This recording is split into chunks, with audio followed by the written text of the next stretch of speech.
బిడ్డ, ఎందుకు బాధపడుతున్నావు? ఒక్కసారి ఇది విను.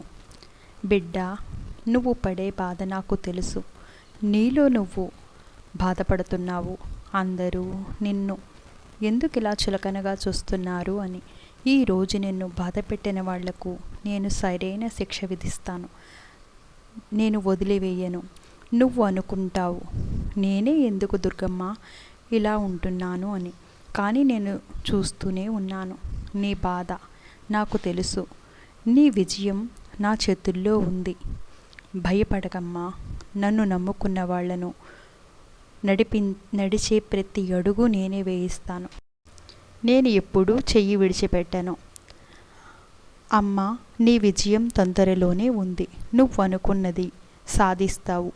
ఇది అమ్మ చెబుతోంది. ఇక నుంచి నీ ఇంట్లో అష్టైశ్వర్యాలు ప్రాప్తిస్తాను. శుభం భూయాత్.